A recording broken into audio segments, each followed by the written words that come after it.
Bonjour et bienvenue sur cette cinquième vidéo de la série sur la chimie organique consacrée au classement des réactions chimiques. Alors pourquoi classer? Par exemple pour faciliter la détermination d'une séquence réactionnelle que l'on a vu dans la vidéo précédente. Il est plus simple dans ce cas-là d'avoir des modèles de réactions classés en différentes catégories.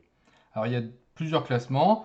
Le premier classement consiste à distinguer les réactions selon la modification apportée à la molécule principale, qui peuvent être soit une modification de groupe, soit une modification de chaîne carbonée.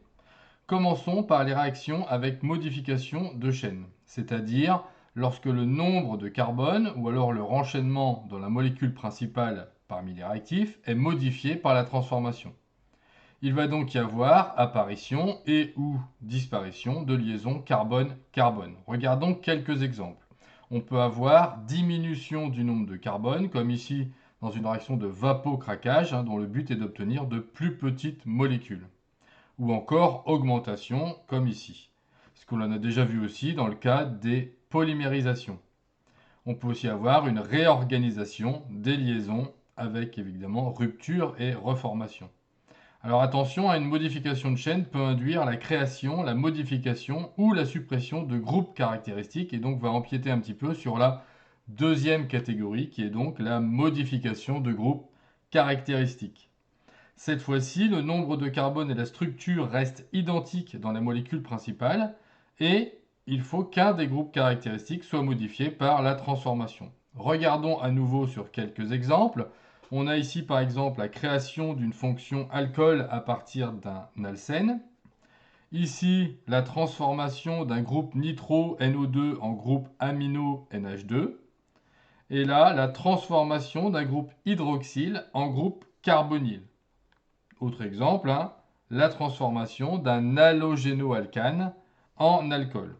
Alors la deuxième manière de classer est de regarder comment on réalise ces modifications et par quel type de réaction. On a déjà vu certaines. Par exemple, l'oxydoréduction, vue en première. Ce sont des réactions qui se font par échange d'électrons. C'est donc comme cela qu'on va les reconnaître. En voici deux exemples. Évidemment, dans l'écriture des équations bilan, les électrons n'apparaissent pas. Il faudra donc éventuellement écrire les demi-équations, comme on vient de les voir ici, pour s'apercevoir qu'on a bien une réaction d'oxydoréduction avec des électrons qui sont échangés. Deuxième type de réaction, les réactions acido-basiques, vues en terminale cette fois-ci. Ce sont celles qui se font avec un échange d'ions H+, aussi appelé proton. À nouveau des exemples. Alors ici, évidemment, il est plus facile de repérer l'échange de H+. Sinon, on peut s'aider en repérant les couples mis en jeu dans les transformations. Passons maintenant aux réactions d'addition. Alors elles vont se faire avec passage d'une liaison multiple à une liaison de moindre multiplicité. Par exemple, le passage d'une liaison double à une liaison simple. Mais ça peut être aussi le passage d'une liaison triple à une double ou d'une triple directement à une simple. Encore quelques exemples. Voici ici l'addition de dihydrogène sur un alcène, ou encore ici de dihydrogène sur un aldéhyde, addition d'eau sur un alcène, ou addition d'un halogénoalcane sur un alcène. Au final, on peut modéliser en général de cette façon-là. Attention, A et B ne sont pas forcément liés. Alors bien retenir que c'est le passage d'une liaison multiple à une liaison moindre et ne pas penser qu'on va avoir deux molécules qui vont n'en donner qu'une. Regardez l'écriture de certaines équations et vous verrez que parfois on ne voit pas les deux molécules de départ.